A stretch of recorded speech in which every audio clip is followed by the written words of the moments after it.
The Philadelphia Housing Authority is the subject of yet another protest. Protesters aligning with an encampment on the Ben Franklin Parkway have set up another encampment, this one in North Philadelphia. Our Alicia Reed is there now, live this afternoon with more. Alicia. Nobody grows up and says, when I'm older, I want to lose everything. Nobody dreams of sleeping outside in winter. Nobody plans their future around a sidewalk. And yet, in Kensington, you will hear the same truth again and again in different voices. These are real people. They are good people. They have problems, but they are still human. They need help.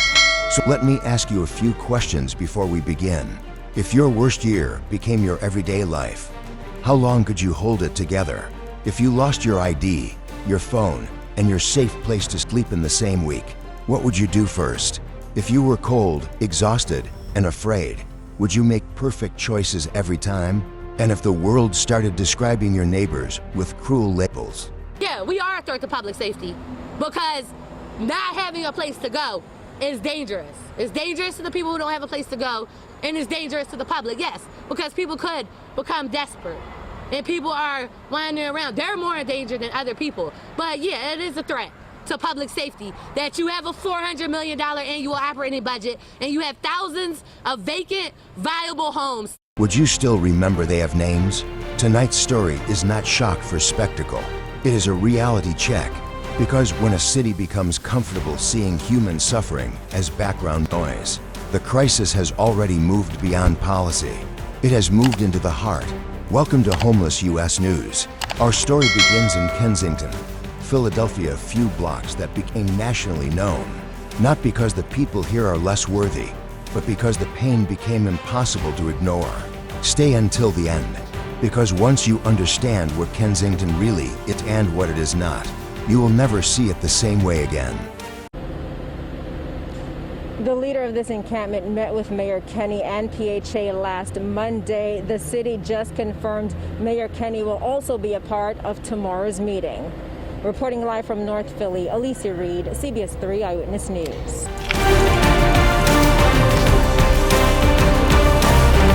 Kensington is often talked about like it is a separate world, a place people point at, a place people argue about, a place people drive past quickly, windows up, eyes forward. But Kensington is not separate from America. Kensington is a concentrated version of pressures that exist everywhere. Housing costs, poverty, trauma, untreated illness, and systems that move too slowly for people living one crisis at a time. Here, you can walk a few blocks and see what homelessness looks like when it is not hidden. You see people carrying everything they own. You see tents, makeshift shelters, and people trying to stay warm with whatever they can find. You see tired faces, slow steps, and the kind of exhaustion that comes from living without rest. And it is important to say something clearly. When people look absent on the street, it does not mean they have lost their humanity. It usually means they have lost stability.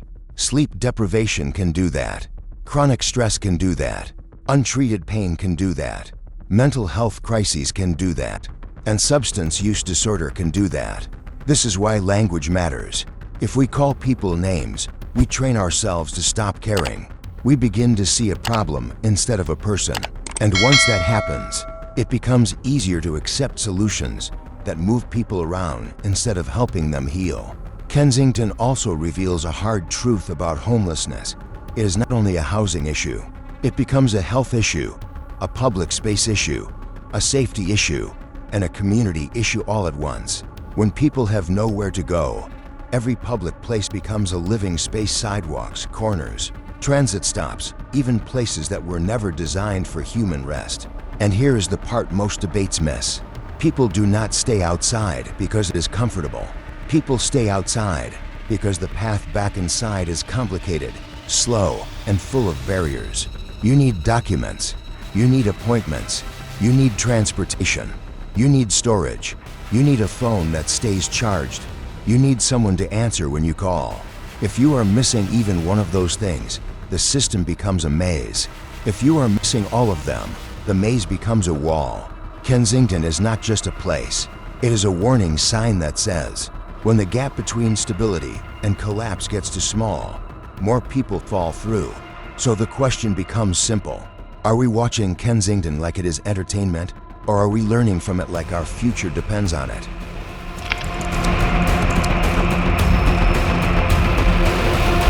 Part 2. How a few blocks became a gravity zone. Kensington did not become visible by accident. Many people arrive here because it is where survival resources are concentrated. Outreach teams, food distribution, medical support, and other services often cluster in the same areas. And when you are living outside, you go where basic help is possible. This creates a harsh paradox. Services save lives, but service concentration can also pull people into the same small area. When you combine that with a local environment where harmful substances are widely available, you get a gravity zone, a place where crisis gathers, not because people want to be in crisis, but because it is where the few supports exist. Now we need to speak carefully, because this is a sensitive topic, and we will not sensationalize it. Substance use disorder is a major factor in Kensington. It is not the only factor, and it does not define every person here, but it is part of the street reality. Many people are dealing with high-risk substances that can quickly overwhelm the body and mind, especially when mixed unpredictably. This is one reason the street scene can look so alarming to outsiders. But let's add the truth that rarely makes headlines. Addiction does not start as a performance. It often starts as pain. Pain from trauma, pain from mental illness, pain from injury, pain from losing family, pain from losing housing, pain from living outside where sleep is unsafe and fear is constant. On the street, coping becomes urgent. People make choices in minutes that they would never make in normal life. Some substances create a short pause in emotional suffering. Some keep people awake through dangerous nights. Some numb fear. And over time, those coping choices can become dependency. Now add one more ingredient: time. When treatment has waitlists, people fall through the gap. When appointments are scheduled weeks away, readiness expires. When someone finally says, "I want help," the window can be very small, and the street does not pause while the system schedules paperwork. This is why harm reduction exists. Not as permission, not as surrender, as a bridge. Harm reduction means keep people alive long enough to choose recovery, because recovery is impossible if someone does not survive. In Kensington, outreach teams often do the most basic and most heroic work, showing up daily, offering care, checking on people, providing supplies that reduce infections, connecting people to clinics, and building trust in a world where trust has been broken repeatedly. The public often asks, why don't they just leave? But the better question is, where would they go today, and how would they get there?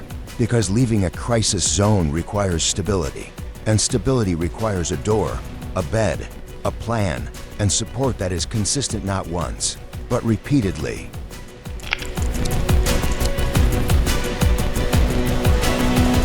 Part 3. The street changes the body, then the body changes the future. Living outside is not only hard, it is medically destructive. When a person has no stable shelter, small problems become big problems. A minor wound can become infected because there is no clean place to wash it. A cold can become a serious respiratory issue because there is no warm place to rest. A chronic condition can spiral because medication routines break down. Anxiety can intensify because sleep is unsafe and unpredictable. Depression can deepen because isolation grows. Then there is the environment itself. Public spaces were not designed for long-term living. When many people are forced to survive in the same outdoor area, sanitation becomes a serious issue. Cities may respond with cleanup efforts, but cleanup without housing does not end homelessness. It only rearranges it. People move, then return, because they still have nowhere else to go. This creates another cycle. Instability makes health worse. Worse health makes stability harder. And the street becomes a place where the body slowly loses its ability to recover. You can see it in posture. You can hear it in breath. You can feel it in the pace of movement. And you can see it in how time behaves. On the street, time fractures. Days blur. People operate in short horizons. The next meal, the next safe corner, the next place to charge a phone. Planning for next month becomes difficult when tonight is uncertain. This is why just follow the steps is not a real solution. If the steps require multiple appointments, long travel, long waits, complex forms, and strict schedules, then the steps are built for people who already have stability. Kensington shows us the cost of building systems that assume stability while serving people who do not have it. So what does effective help look like? It looks like services that come to the street, not only expecting the street to come to services. It looks like mobile medical care and consistent outreach. It looks like mental health support that does not require perfect paperwork. It looks like pathways to housing that move quickly enough to match real life. Because in Kensington, the difference between "we'll see you next month" and "we can help today" can be life-changing. And it raises a powerful question for all of us. If illness can happen to anyone, and stability can collapse faster than we admit, what kind of system would we want waiting for us on the other side of bad luck?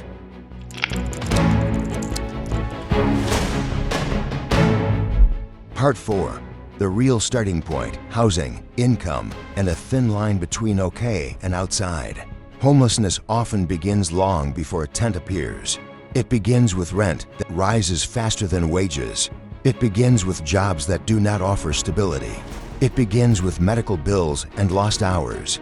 It begins with family strain and trauma. It begins with a city where even one missed payment can start a chain reaction. In many neighborhoods, working people are living one emergency away from displacement. That does not mean they are irresponsible. It means the margin is too small.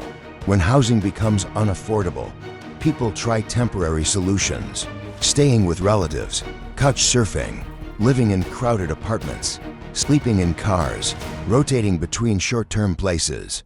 These solutions can hide homelessness for a while, but when the temporary options run out, the street becomes the last place left.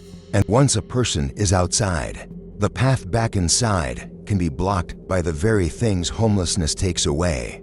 Landlords often require a stable income, good credit, an address, application fees, a deposit, and a history with no recent eviction. If you lost housing, there's a good chance your credit and rental history were damaged in the process. If you lost your documents, you may not even be able to apply for assistance easily. If you do not have transportation, reaching appointments becomes a struggle. If you are living with untreated illness, working consistently becomes harder. This is why prevention matters so much. If a city can prevent eviction, that is not just charity. That is a practical investment. Keeping someone housed is easier than rehousing them after they lose everything. Prevention can look like emergency rental assistance delivered quickly, legal support to stop unfair evictions, short-term help for a medical crisis, utility assistance that prevents shutoffs, case management that connects people to benefits before they fall. These are not glamorous policies. They do not create dramatic headlines, but they stop people from entering homelessness in the first place, which is the most humane outcome of all. And now we reach the core question behind Kensington. If we know that housing costs and income shocks drive homelessness, why are we still spending so much energy reacting after people are already outside? If we truly want fewer tents, fewer street crises, and fewer tragedies, the solutions must begin upstream before a person's life becomes public.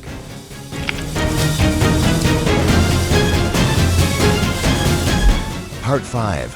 What saves a life in Kensington is often small, repeated, and human. In Kensington, survival can be decided by small things: a warm meal, a clean pair of socks, a blanket on a freezing night, a bottle of water on a hot day, a charger that keeps a phone alive, a calm voice that says, "I remember you." For someone living outside, these are not minor comforts.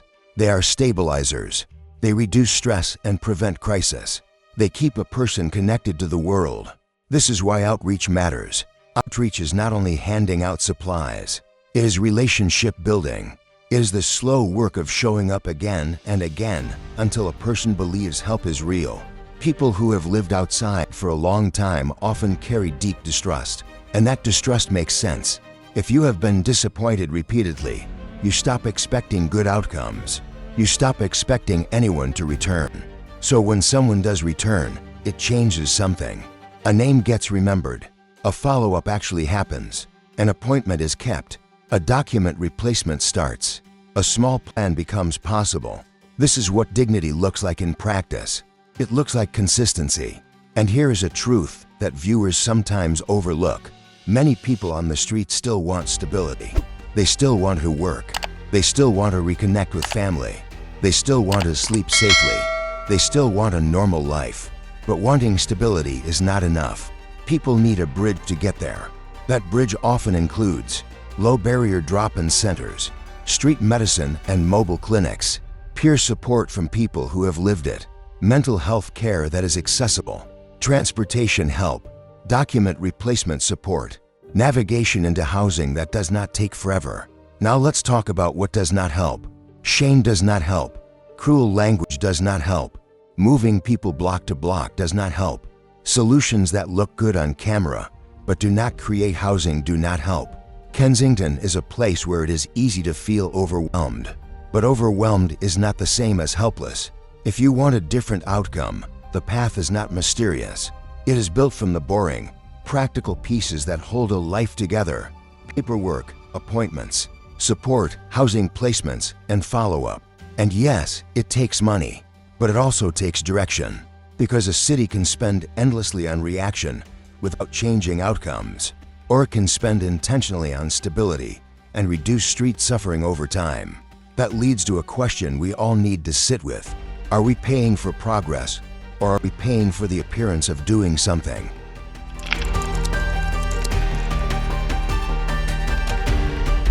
Part 6. A realistic path out. Safety today, stability next, housing that lasts. If Kensington teaches us anything, it is this: people do not recover in chaos. Recovery, whether from trauma, illness, or addiction, needs stability. And stability begins with safety. So what does a real path out look like? First, stabilize survival. That means consistent access to food, hygiene, and basic health support. It means outreach that builds trust. It means services that are predictable, not random. Second, reduce barriers immediately. Make ID replacement fast. Make benefits enrollment simple. Offer phone charging and secure storage. Provide transportation to appointments. Remove steps that do not increase safety. Third, create low-barrier indoor options. Not everyone can move straight into permanent housing on day one. But people need indoor stability, quickly, safe respite, medical stabilization, and support that does not disappear after a few nights. Fourth, expand housing pathways. Housing first models exist because they work for many people. It does not mean ignoring responsibility. It means not making housing a prize for perfection. Once a person is housed, treatment becomes easier. Sleep becomes real. Medication routines become possible. Job searches become realistic. Family reunification becomes more likely. Fifth, measure what matters. The public deserves clear outcomes. How many people moved indoors this month? How many stayed housed at 3 months, 6 months, 1 year? How many returned to homelessness, and why? What is being done to prevent returns? And finally, invest in prevention so fewer people fall in. Prevention is how Kensington stops being a symbol. Prevention is how Kensington becomes smaller over time, not because people were pushed out of sight, but because people were safely housed. This is the real difference between optics and outcomes. Optics are a clean sidewalk for a day. Outcomes are a person sleeping indoors for a year. Kensington does not need perfect slogans. Kensington needs sustained, measurable stability. And that brings us to the final truth. People are not disposable because their lives got complicated. They are still people. They still belong.